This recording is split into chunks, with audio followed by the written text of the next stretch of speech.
Hello，大家好，歡迎翻到嚟咧小弟嘅頻道啊！嗱，今日咧已經去到6月24號啦，咁啊，其實咧呢排見到啲轉會消息咧，就開始已經唔係傳聞啊，即係開始有一啲實質嘅消息出咗嚟啊，即係包括係球會出價啦，多咗啲數字。咁點解咧？因為其實即係大家都知啦，已經去到6月尾啦嚇，咁啊7月初咧，其實已經有呢個嘅季前熱身賽，所以咧即係無論係球隊啦、球員都希望快啲搞掂佢啦，即係參加熱身賽，準備即係8月開鑼啊！所以你見到咧，就係啲消息咧已經唔係咧，即係6月初啲咧傳嚟傳去啊，咁啊冇實質動作，但係其實咧已經開始有啲實質動作出咗嚟啦。譬如琴日啦，咁啊我講咗集節目啦，就講過就話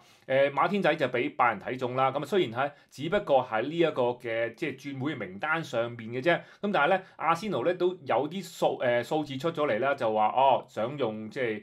俾頂薪就去簽阿洛迪高，即係呢啲咁數字咧，其實咧。喺之前嘅傳聞咧係未有噶，但係咧而家多咗呢啲數字咧，由記者口中講咧，就證明咧其實開始傾得咧係越嚟越深入㗎啦。咁今集咧都會繼續講翻一啲咧即係最新嘅轉會消息啊。咁我今朝起身咧就立翻晒即係英超即係啲今日嘅一啲最新嘅轉會消息啦，咁啊我都同大家有幾單都講一講下啦，都幾 juicy 下㗎，同埋咧都見到啦，阿仙奴咧都有一啲動作咧出咗嚟，我覺得係一個信號嚟㗎，咁啊同大家分享下啦。好啦，咁啊事不宜遲啦嚇，咁啊今集嘅 Here We Go 嘅轉會消息節目馬上開始。好啦，咁啊第一單新聞咧就要講下即係曼聯同車路士啊，咁啊有傳咧兩隊波咧都有意互換球員啦，分別就係曼聯嘅加拿祖同埋車路士嘅尼干古啊，咁啊兩位球員咧都喺各自隊波都係個雞肋嚟㗎啦。咁先講下加拿祖啦，咁啊其實加拿祖咧喺季尾嘅時候咧已經同阿摩廉鬧翻咗㗎啦，咁啊大家都知啦，咁啊曼聯都想有意咧就賣走加拿祖，但係咧就好似冇乜邊個球隊出價啊。咁啊，而加拿祖咧早兩日咧，亦都喺社交媒體裏邊咧就刊登咗一幅相啦，就自己着住佢嘅 Brada 咁啊華舒福喺亞士東維拉件9號波衫啊影咗幅相。咁啊，我覺得就真係有啲不智，同埋即係呢一個球員咧，即係智商同情商咧都有啲低啊！嗱，講真，你都出緊曼聯份糧啦，咁點可能着住英超其他球會嘅波衫？即係哪怕嗰個係你 Brada 都好啦，即係你着阿根廷波衫、着美斯都算啦，即係呢啲我覺得可以嘅。咁但係你着球會波衫，亦都係英超嘅，着翻即係自己唔着自己球隊波嘅波衫啦，着亞士東維拉波衫啦，咁對曼迷嚟講咧，其實係一種。我覺得即係我唔知曼迷個心態係點樣諗啊。咁啊加拿祖就即係簡單啲講就唔放你曼聯在內，即係你出人工俾我都好啦，擺明係同阿摩廉啊同曼聯咧就係擘晒面㗎啦，搲爛塊面咧佢要走啦。咁曼聯就唔係話焗賣啊，係一定要買，唔係即係谷鬼氣啊，即係佢講對唔住都冇乜用啊呢單嘢。咁至於尼干古啦，咁尼干古就喺車路士就屈屈不得志啦，或者叫做係。唔係好受重用，同埋應該係唔係好啱踢啊！喺車仔裏邊咧就冇乜機會發揮，咁啊佢都應該想走㗎啦，因為佢都希望可以嚟緊可以入翻國家隊踢呢個世界盃啊！咁兩個都想走，咁啊兩隊波好似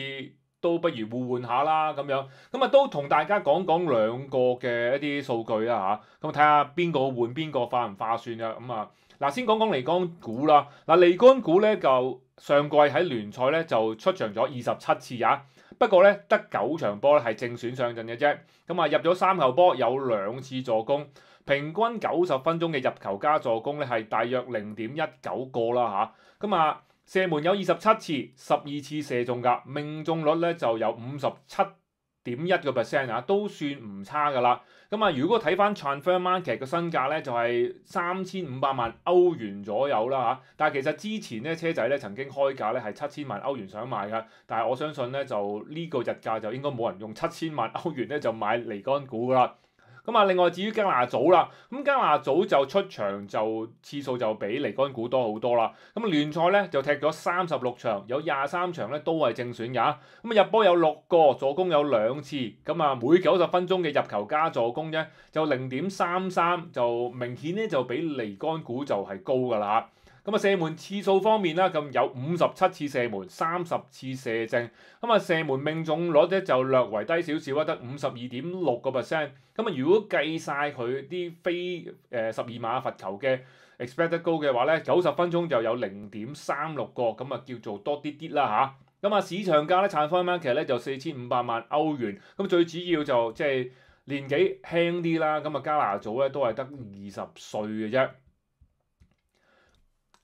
咁至於兩個人嘅風格咧就唔一樣㗎啦。嗱，尼干古咧就係偽九啊，我覺得啦，即係或者叫影子前鋒啦。咁啊，通常都喺禁區裏邊遊走啦、偷襲啦。但係你叫佢真係做一個正中鋒嗰種踢法咧，其實尼干古就唔係好啱啊。即係或者唔係好啱喺英超踢正中鋒啦嚇。咁至於加拿祖大家都知啦，係一個即係以速度揾食嘅翼鋒啦。咁啊，佢速度快啦，有突破能力啦。咁但係咧關鍵嘅最後嗰一腳嘅處理咧，就往往唔係處理得太好啊。特別係即係埋門嗰一下啦，咁啊通常曼迷都即係睇佢踢波都有陣時都鬧㗎啦。咁加拿祖嗰一腳次次都係即係唔知射咗上飛機咁樣又點啊？但係如果兩隊波互換嘅話，其實我覺得車路士係着數啲嘅。點解咧？第一即係加拿祖年紀輕啲之餘咧，咁啊因為車路士就需要補入個翼鋒啊，因為新草就離隊啦，咁啊加上梅力迪咧就即係禁賽啊，咁相信車路士就係需要揾多一個翼鋒翻嚟，咁啊加拿祖咧就我覺得都幾適合去車路士啊。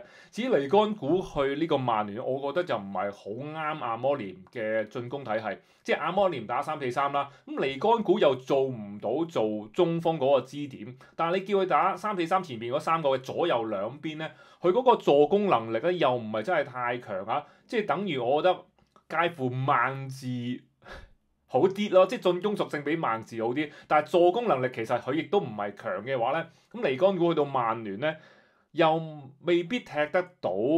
喺阿摩廉手底下個進攻嗰個作用啊，所以即係曼聯換尼干古咧，我覺得真係送走加拿祖之下嘅無奈之舉嘅啫。咁如果真係換到夠錢嘅話，即係你問曼聯球迷啊，或者你問阿摩廉啦，即係加拿祖換到夠錢，佢會唔會攞嚟買尼干古啊？我覺得就唔會嘅。咁但係可能真係賣唔出底下啦，咁啊一個無奈之選啊。咁啊，我估呢一個嘅互換咧，其實都有可能發生嘅。不過再睇下即係事情嘅發展啦。咁啊，同大家如果有最新嘅進展咧，我都會同大家跟進下呢單咁 juicy 嘅轉會消息啦。好啦，咁啊另一單消息咧都係關於王者曼嘅。嗱，曼聯咧就求救緊賓福特25歲嘅喀麥隆前鋒安保姆咧，我相信都路人皆知㗎啦。咁喺6月初嘅時候咧，咁啊曼聯咧就出價5500萬英鎊㗎。咁當中咧有4500萬英鎊咧係固定金額，咁啊外加1000萬嘅即係浮動條款啦。但係當時就被賓福特一口拒絕咗啊。咁再加上咧就係前賓福特嘅領隊咧就過當咗佢熱刺啦，咁啊有傳熱刺咧都係想即係收購安保姆啊，咁啊所以件事咧都 stick 咗喺度好耐。不過安保姆個人意願咧就係第一選擇都係曼聯咁話，咁啊而啱啱嗰個禮拜尾啦，咁啊傳出啦，曼聯咧出咗第二口價啦，即係咩啊加錢啊！咁啊曼聯咧出到咧係超過6000萬英鎊咧，就求購呢個安保姆。咁我而家就睇晒即係英國呢邊幾份報紙嘅報導啦，都同大家即係綜合一啲報導講一講呢一單嘅轉會嘅情況先嚇。咁根據各方面嘅消息啦，曼聯咧就計劃爭取喺7月7日之前咧就完成呢個安保姆嘅轉會，等安保姆咧可以參加曼聯嘅季前嘅集訓。咁啊，所以咧而家就已經提交到6000萬英鎊呢個轉會費啦，希望可以喺即係短短呢段時間之內咧可以完成呢個轉會。咁啊，呢個消息咧亦都得到咧即係轉會大臣羅美路嘅加持㗎，咁佢都講咗啦，咁啊曼聯已經超過報價6000萬英鎊啦，咁啊亦都同賓福特商討緊，咁啊安保姆亦都同意優先選擇加盟曼聯㗎。咁我相信啊，超過6000萬英鎊呢個嘅轉會費金額咧，賓福特應該都會接受㗎啦。而安保姆同曼聯之間嘅個人條款咧，其實一早都傾妥咗㗎啦。咁啊有傳周薪係25萬英鎊啊。咁而家個問題停咗喺邊度咧？就係個即係交易嘅支付結構啊。嗱，賓福特咧就要求曼聯咧就一次過俾晒呢一筆轉會費㗎。咁但係曼聯咧即係對上簽入狼隊嘅古話嘅時候咧，曾經提出咧分5年咧就找清呢條6250萬英鎊估下呢條數啊。咁當然狼隊睬你都傻啦。咁啊最後傾咗咧就係2年之內分3次咧就要找清呢條數。咁我相信曼聯都係傾緊呢個嘅即係分期嘅年期點樣找呢條數嘅啫。咁啊嗱，賓福特要求一次過俾咧，咁相信曼聯就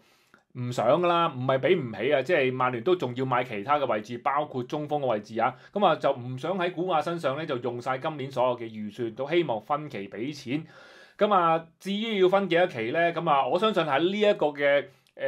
支付結構上咧，可能都仲要有少少時間俾佢哋去傾下，即係啲曼聯財務又要傾啊，賓福特財務又要傾下啊，咁啊我諗咧都要花多一個禮拜時間啦，但係應該能夠爭取到咧，即係曼聯要求啦，即係7月7日之前咧就完成呢個交易咧，我相信咧都差唔多噶啦，咁啊曼聯球迷應該都等多一個禮拜到啦，都應該官宣㗎啦，咁啊安保姆都係曼聯王者曼嘅囊中物嚟㗎啦。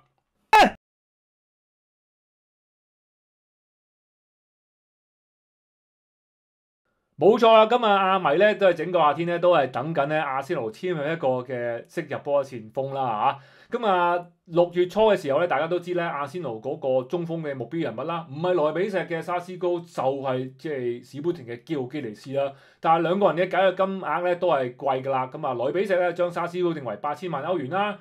咁啊，史普廷啊將基奧基尼斯咧仲誇張，定於1億歐元，所以咧一路都係傳阿仙奴咧，即係呢兩個佢嘅目標，但係冇實質嘅動作啊。咁但係咧，琴晚啊，我終於見到啦，英國嘅獨立報報導啊，阿仙奴咧將以分期嘅方式用7000萬歐元咧就求購萊比錫嘅沙斯高，但係萊比錫暫時咧就拒絕咗㗎。咁啊，我覺得呢個係個好大嘅一個嘅進步啊，或者個進展咧，應該咁樣講啦嚇。因為咧之前都係傳啦，咁啊阿記就冇一個實質嘅動作，但係而家咧擺咗出嚟啊，7000萬分期付款，你買唔買？而7000萬同8000萬歐元咧，中間只有1000萬嘅分期嘅啫。我覺得呢個1000萬分期咧就唔難咧，大家傾得埋㗎嚇。咁啊可能都係一啲嘅浮動金額嘅條款啦。咁啊至於分期嘅方式方面啦，我相信萊比錫亦都唔會覺得有球會咧係一炮過俾8000萬你買沙斯高啩。咁所以咧。萊比錫方面咧都係暫時拒絕嘅啫，應該係大家即係阿仙奴同埋萊比錫之間咧，應該